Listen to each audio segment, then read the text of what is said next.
Hi there, it's great to see you. Thanks for stopping by today. I'm John Merriman, and this is your Tuesday morning guitar song.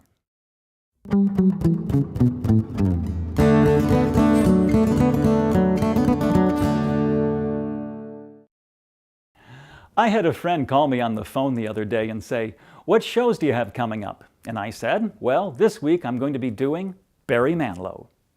There was a silence, an awkward pause. And that silence seemed to say, "Barry Manilow, he's the most uncool person in the world. You'll be committing show suicide if you do Barry Manilow."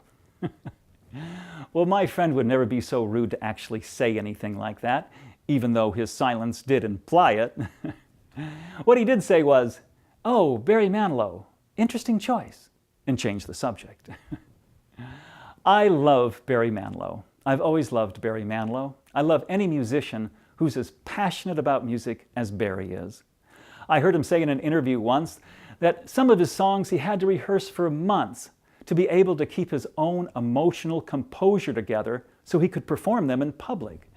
That's how emotionally involved he was with his own music. He was quoted as saying, "I simply do what I can to create the most beautiful music I'm capable of." Well, it was not easy for Barry Manilow in the first part of his career. Musical criticism in the journalism industry in the 1970s was totally male-dominated. And Barry's main demographics were white, middle-aged housewives and working women. And any form of entertainment that shared that demographics, like soap operas or romance novels, was dismissed out of hand by the male-dominated industry. They said it was schlock, it was worthless. I think those male critics couldn't feel all those emotions and made them feel uncomfortable. And they would always say it was valueless. And that's what Barry had to deal with for the whole first part of his career. It got better toward the middle and the end when he started doing Broadway show tunes and songs from the Great American Songbook. Well, Barry was born in 1943. He was raised in the Williamsburg neighborhood of Brooklyn. That's a very hip place right now. Back then when Barry was there, he says it was poor and dangerous. He said you couldn't get a taxi driver to drive you into the place. He graduated from high school. He came from a poor family. He went on to college, and he had to work his way through college. He went to the New York School of Music and to Juilliard School of Music, and he worked at the CBS television mailroom at nights and on the weekends. When he got out of school, he stayed with CBS and he worked his way up, and he became musical director of some of the shows there. He also worked for the Ed Sullivan Production Company. He was a commercial musician, just trying to make a living as a young man in New York. Well, a friend of his offered him a part-time job as a piano player at the Continental Bathhouse in New York City. This was a gay men's bathhouse that had a bar. It also had a stage, and it was a very hip place for performers to come and perform who wanted to perform in a very relaxed atmosphere. Yes, men wearing towels was very relaxed. So it had a steady stream of musicians who came through the place, and Barry would accompany them on piano. One night, a fiery, wild young redhead showed up, and this girl could electrify any audience she was in front of. Her name was Bette Midler. And she sang, Barry played piano, and they had a drummer. It was just three people, and they produced a very memorable series of performances at the Continental Bathhouse. When Bette left, she took Barry with her. He became her music director till 1975 and also produced her first two albums.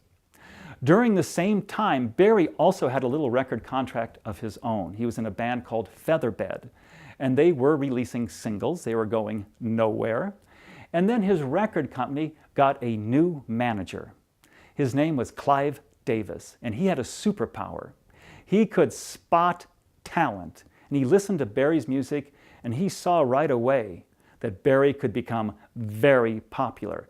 And he was the one who encouraged Barry to step out and become a solo performer. He stayed with him, and Clive Davis produced the first two solo Barry Manilow albums, and it was hit after hit. Clive Davis struck again. He saw in Barry that potential and that demographics. Well, Barry kept doing hits, and the kicker of this whole thing is that Barry never really wanted to have fame. He wanted to be in the background. He considered himself a so-so singer, okay songwriter, but his real talent was arranging and producing, and that's where he thought he would be. But Clive Davis pulled him out front, and when the hits started coming, the rest is history. Barry Manilow, he wanted to produce that deep emotional connection with people, and he surely did. And today, Barry Manilow is the topic of our Tuesday morning fun fact.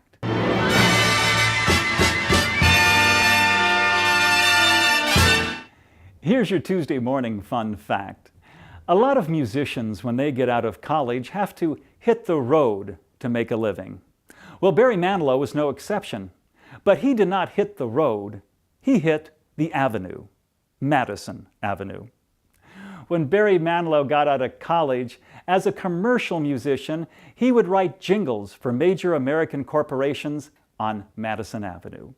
You know a lot of his hits, but you also know a lot of his jingles. Like a Good Neighbor, State Farm is there, Barry Manilow. I'm stuck on Band-Aid brand because Band-Aids are stuck on me, Barry Manilow. And you deserve a break today at McDonald's, Barry Manilow. You're a lot more involved with Barry Manilow than you ever imagined. And that's your Tuesday morning fun fact. Let's go back to 1974 for your Tuesday morning guitar song, his first #1 hit. Please don't go away. I'll be right back.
This is my 40th show, and it is the last show of my first season.